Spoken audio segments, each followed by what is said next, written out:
The guy who would know. I wouldn't know. Rolling? We're rolling. So, Jesse and I are talking about, well, we've been talking about technocrats and the sort of, there really is two worlds developing, and people will essentially make their commitments to live in one world and the other. Doesn't mean that one world can't use the tools of the other, but I think we're really going to start to see allegiances, and the paradigms for the two worlds are really different. The one's virtual, the other one's flesh and blood.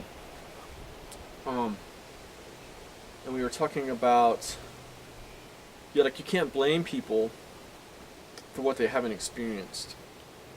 And then you can't reason anyone into another paradigm. So they have to have an experience of the paradigm to get its rules, to get its world. A paradigm is really a world, a way of seeing the world.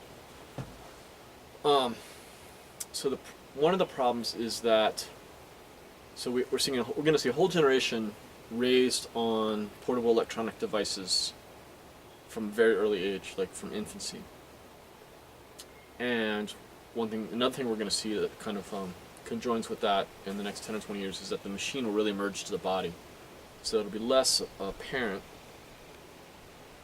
and more integrated into us. So there's an ecological dynamic that's called landscape amnesia. So when's the last time you missed the passenger pigeons? Or when's the last time you thought about the chestnut trees that were, they were the staple tree of this forest, so they were like the storehouse, incredibly useful wood, and they were a keystone species because they produced food for everybody. This incredibly abundant nut, incredibly nutritious, and then they were blighted, a foreign blight from, I forget what it came from, maybe China, Asia, killed them all. They're almost all dead. There's a few left. They may come back, which is good news. So a feature disappears from the landscape, and the culture, that's ecologically speaking, no one misses them. So it's like, it didn't happen. It's frankly the very troubling implication of that. So the same thing happens in a culture. So all the little kids being raised on a lot of portable electronic device time don't know what it's like to be given a roll of duct tape in a cardboard box. And they don't really know what it's like to go to a stream with some friends and while away 6 hours. And so they're going to be really bored and agitated. And that's going to be really bad. There's just like so many really, really bad things about that. So what landscape amnesia really means is that there's this sort of telos or attraction point for like a degradation, a loss that can't be acknowledged, because once things go away, like nobody knows that they're gone, and nobody laments them, and nobody's saying, oh, we need this, because they don't have that information in their vocabulary to say we need this. So it becomes incumbent on leaders to go find out those things that we missed, to talk to old people, to devise environments that are low technology, that are high intentional, high connection with people. The whole thing is shifting over. It sounds kind of alarmist, but it really is. And so we're creating an autismogenic kind of culture.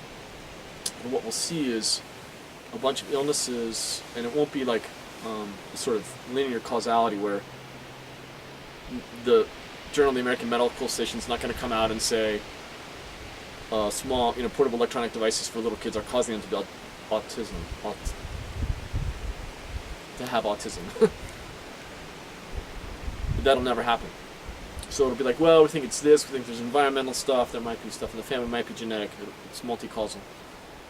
But that's what's going to happen, because we're designing an ecology that inhibits people's skill and capacity for connectivity. And humans are nothing but social connectivity in the deepest ways. So you can look into mirror neurons, in which you're actually having my experience in your brain. You watch me, and you're doing what I'm doing. Your neurons are firing as if you were doing the same actions. It's a profound sense of empathetic connection that people are having with each other all the time. We almost inhabit the same kind of neural network collaboratively in everything we do. If you talk about parent-child interactions, that sense of intimacy and connection, caretaking or peacemaking, and then there's a whole realm of vision and imagination, and all these things rely on this kind of intense sense of attention and presence, and we're going to lose that. We're losing that. I'm seeing it happen. So remember the chestnut trees.